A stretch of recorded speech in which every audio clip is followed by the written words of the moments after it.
Apresentamos o Visão de CEO, o podcast que vai transformar o seu escritório contábil. Eu sou Ângelo Machado, CEO da Fábrica de Contabilidade, e aqui vamos explorar os segredos e estratégias para impulsionar o crescimento do seu negócio.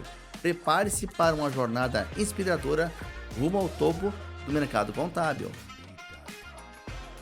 Olá, empresário e profissional da contabilidade! Nesse episódio estarei explorando algumas estratégias e muitas dicas para destacar a sua empresa contábil sobre um tema que faz total diferença na jornada do empreendedorismo: governança corporativa, naturalmente com viés para empresas de contabilidade. Seja bem-vindo a mais um episódio.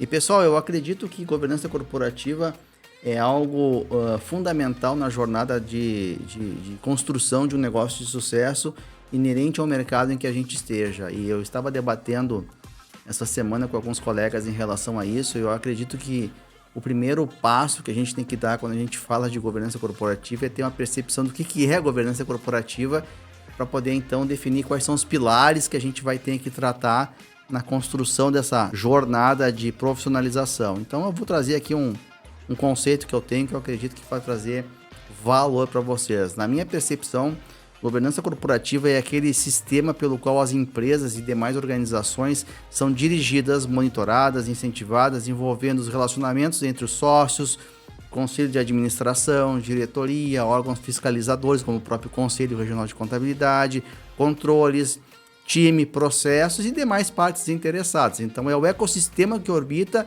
e dá aquele guarda-chuva estrutural para que o negócio seja perene, bem estruturado e leve uma imagem decente, né? E principalmente de credibilidade ao mercado consumidor dos seus serviços.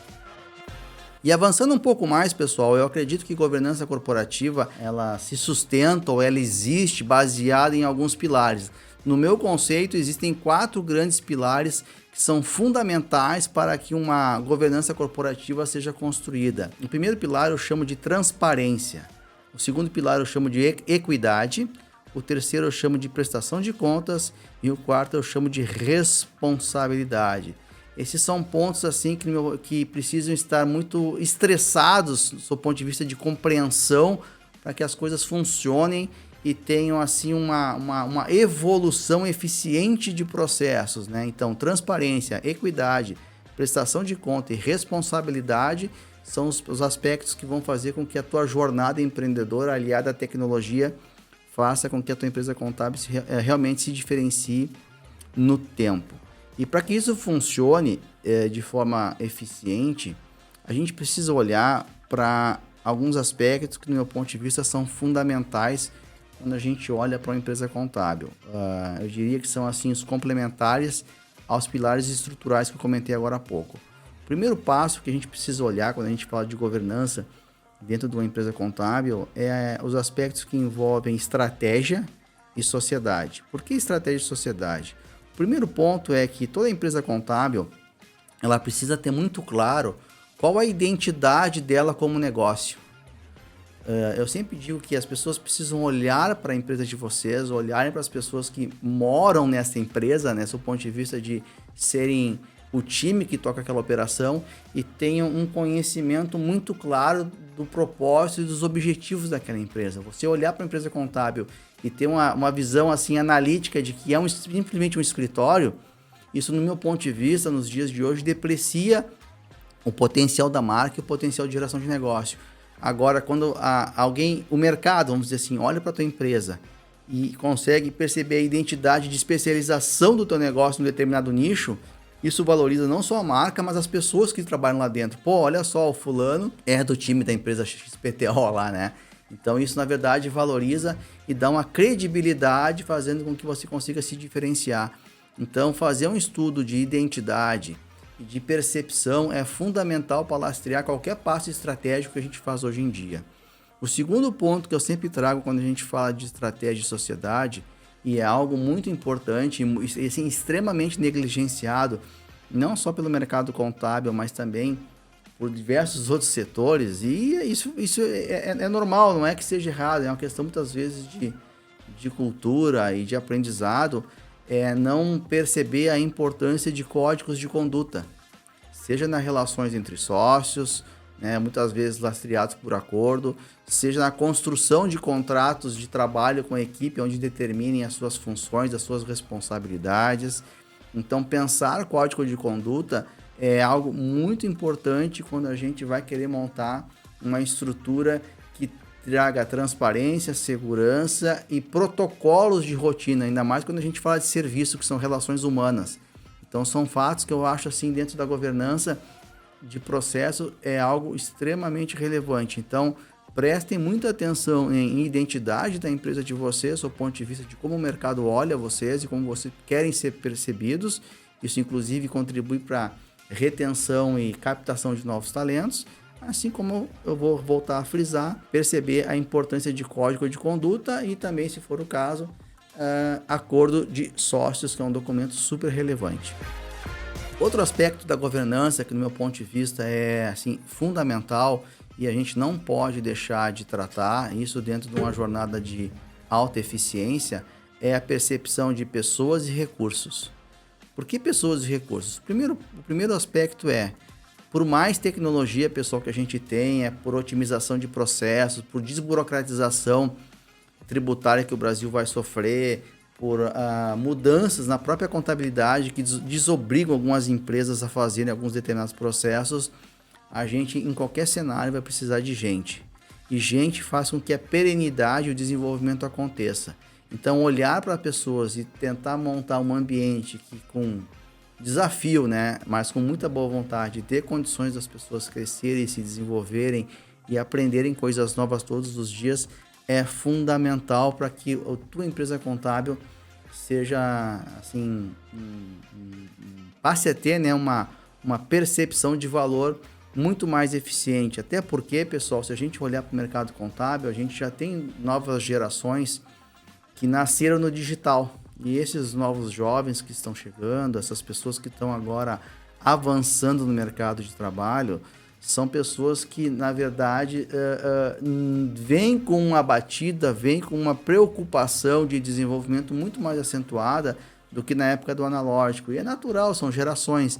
Então, olhar para pessoas e tentar pensar em desenvolvimento humano, de recursos humanos, é algo fundamental. E, claro, existe técnica para isso. A gente, muitas vezes, pode se recorrer à consultoria de RH, pensar em construir PDI, ser um pouco mais agressivo em criar novas áreas das empresas e montar com o time essas novas áreas. Eu acho que isso empurra o mercado para frente e faz, inclusive, que tu construa numa jornada a possibilidade de ter até novos sócios no teu negócio pela percepção de valor que as pessoas vão tendo e pela mentalidade empreendedora que vai sendo construído dentro do ambiente da empresa de vocês.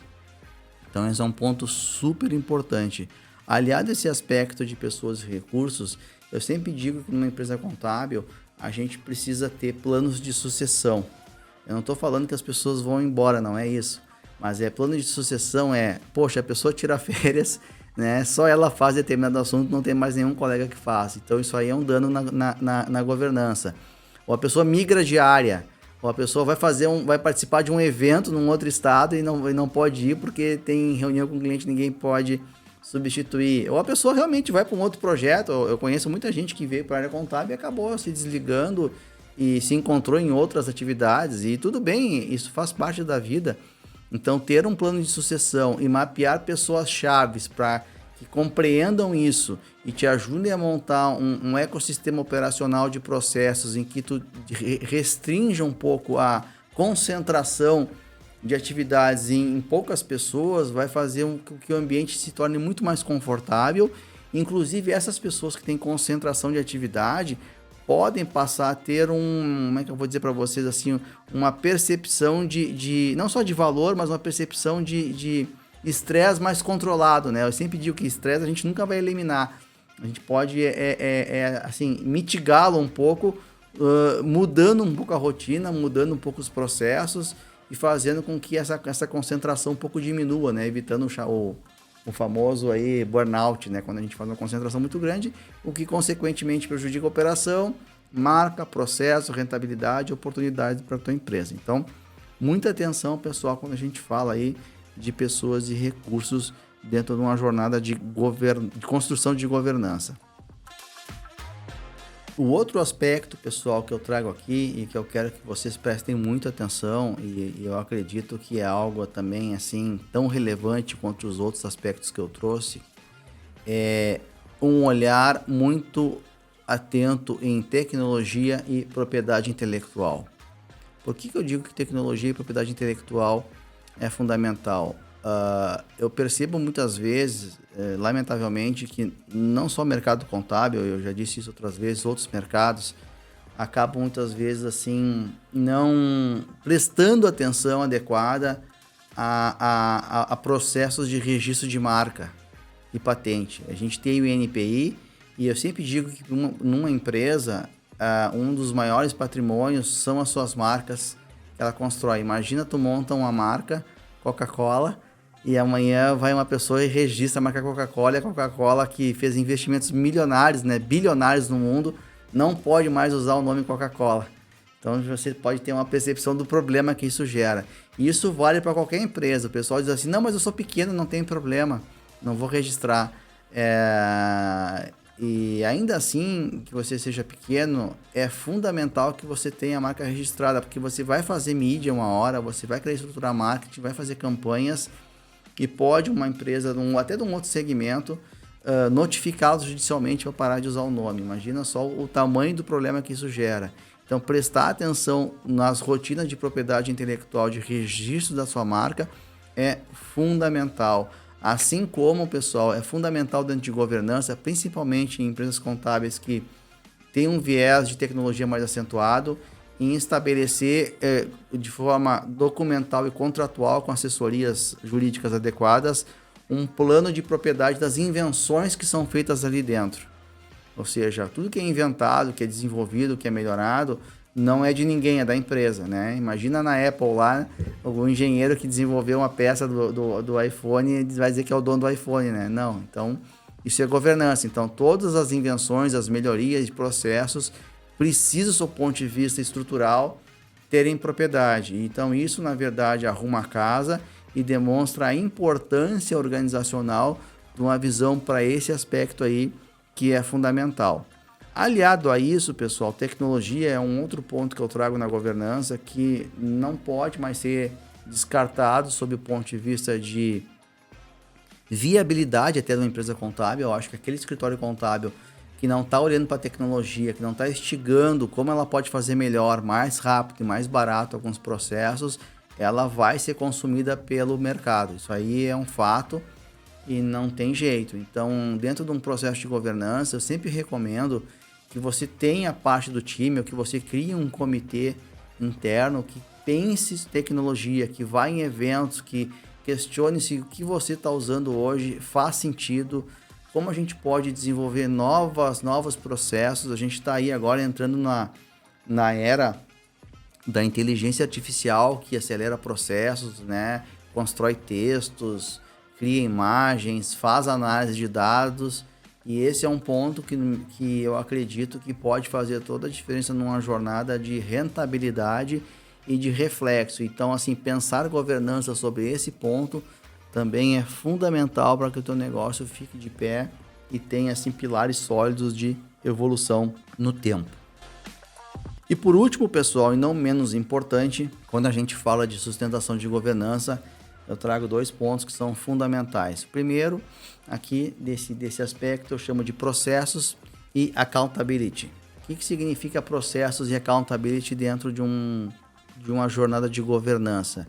É algo que as grandes empresas assim já têm no seu DNA, e até muitas já são obrigadas, se elas têm principalmente ações em bolsa, que é a construção de uma retaguarda muito importante. A primeira delas é conselhos. A gente vê que o mercado contábil não costuma ter conselho deliberativo para debater com sócios ou até com membros externos o rumo do negócio, as melhorias e os processos. Então, pensar numa jornada em ter conselheiros faz total diferença, sabe? Eu chamo de grupo dos pitaqueiros. Isso aí, na verdade, pode ser remunerado ou não, mas é importante tu ter conselhos deliberativos, conselhos consultivos, para que a tua empresa contábil possa, assim, ser provocada, sair da inércia e a enfrentar os desafios do crescimento. Dentro ainda de processo e accountability, algo super relevante também, no meu ponto de vista, é a construção de comitê de liderança. A gente vê empresas contábeis até relativamente bem estruturadas, e com gestores, e com áreas, e com seus líderes. Entretanto, esses líderes acabam não interagindo de forma eficiente. Ficam em ilhas, tocando só o operacional. Quando num ambiente de governança de alto impacto, esses líderes passam a interagir mais constantemente, ligados inclusive ao planejamento estratégico de crescimento da operação. Então não adianta eu ter excelentes líderes, por exemplo, em áreas contábeis e fiscais, se essas pessoas não conversam e não interagem em prol de soluções, crescimento e escalabilidade de forma conjunta. Então ter essa eficiência é fundamental, e uma maneira de fazer com que isso aconteça é tu passar a criar comitês e criar protocolos dentro desse comitês para que as pessoas então possam interagir e trazer um ambiente super produtivo. Aliado a isso, tá, existe uma área muito recente que está sendo criada nos escritórios menores, e é algo que, na verdade, inclusive pode ser terceirizado, que é o viés de auditoria interna. Ou seja, são pessoas que estão olhando para a operação e identificando se há fragilidades nos controles internos, nas rotinas, nas políticas de entrega dos serviços em relação aos contratos. Então, pensar a auditoria interna é algo fundamental também dentro de um programa de governança. A gente sabe que, às vezes, quando a gente vai implantar governança, a gente não vai conseguir colocar auditoria interna no primeiro mês, no segundo, ou nem daqui a pouco no primeiro ano. Mas eu tenho que ter percepção que esse é um item da minha checklist aqui, que eu vou ter que ticar ele lá na frente para poder assim consolidar, né, essa pressão de evolução de governança. E o último ponto que orbita aqui essa questão de processo e accountability é um gerenciamento de riscos e compliance, né? Então a gente sabe que empresas contábeis, elas mexem num órgão muito sensível do corpo das empresas, que é o bolso, né? E a gente tem plena consciência que tem muitos escritórios que já andaram pagando multas altas para o fisco por falhas no seu processo, e isso aí é inadmissível. Então, quando a gente olha para a governança, pensar em gerenciamento de risco, mapear risco e ter compliance, que seriam processos e rotinas e protocolos muito bem definidos, vão fazer com que essas eventuais vazamentos, né, nos canos de água aí, sumam ou sejam muito reduzidos. Então, olhar para risco, mapear isso é muito importante. E às vezes gerenciar risco ele te ajuda com dois aspectos. Primeiro, saber escolher um bom seguro de responsabilidade civil para o escritório. Se eu consigo entender o meu risco, eu consigo dimensionar a minha apólice de seguro e daqui a pouco negociar apólices até mais baratas. E ao mesmo tempo eu posso estabelecer novas políticas de preço para os meus clientes. Se eu entendo bem o risco, daqui a pouco eu estou cobrando honorários até errado. E a gente vê muito isso na fábrica, sabe? Assim, a gente vê pessoas cobrando honorários completamente desassociados do tamanho do risco que ele tem na mão e não percebem. Então isso é falta de visão de governança estrutural. Então é fundamental enfrentar isso, porque isso na verdade faz total diferença na jornada de crescimento. Se vocês olharem os principais escritórios contábeis do Brasil hoje e tiverem a chance de conversar com eles, vocês vão ver que dentro da estrutura, inclusive de conversa com esses empresários, eles têm uma percepção de governança muito presente, que faz com que toda a diferença e com que eles tenham sucesso. Então esses são os meus aspectos super relevantes nessa chamada aqui antes do final desse exercício de 2023. E pessoal, eu tô muito contente com a evolução desse conteúdo. Eu acho que vocês aqui podem tirar insights super importantes, e eu sempre digo que governança corporativa ela vai contribuir sempre para alavancar o valor da sua empresa. Ela vai ajudar vocês a irem mais longe, mais rápido e com menor risco. Então isso aí para mim é fundamental. Ela ajuda também, principalmente, a pavimentar um caminho de captação de novos recursos, atrair novos investidores, atrair novos talentos para o time de vocês, e muitas vezes ela é fundamental, até mesmo assim estratégica, para que a gente tenha sucesso numa jornada empreendedora. Pessoal, eu espero que vocês tenham gostado desse episódio sobre governança corporativa. Acredito que é algo que vocês precisam enfrentar com muita seriedade e como um desafio. Aqui na Fábrica de Contabilidade a gente olha muito para isso, inclusive nós temos um parceiro estratégico que atende a implantação de governança corporativa, que é a empresa chamada Slap Law. Se você for no site da Fábrica de Contabilidade na área de parceiros, você vai encontrá-los e pode, assim, estressar em muito mais detalhe o assunto que eu trouxe aqui e fazer com que a jornada de vocês seja muito importante. E agradecer, esse é o último episódio de 2023. A gente fez aí uma jornada de conteúdo bem legal e a gente vai se ver em 2024 com muito mais conteúdo e que possamos juntos fazer uma sociedade cada vez melhor e muito mais próspera. Você que está ouvindo esse episódio e ainda não seguiu o Fabricast, nos siga para não perder nenhum dos conteúdos que a nova trilha de podcast 2024 vai trazer. E se ainda não conhece a Fábrica de Contabilidade, venha bater um papo com nossos especialistas para saber como podemos contribuir com a jornada de profissionalização e acelerar a sua contabilidade digital.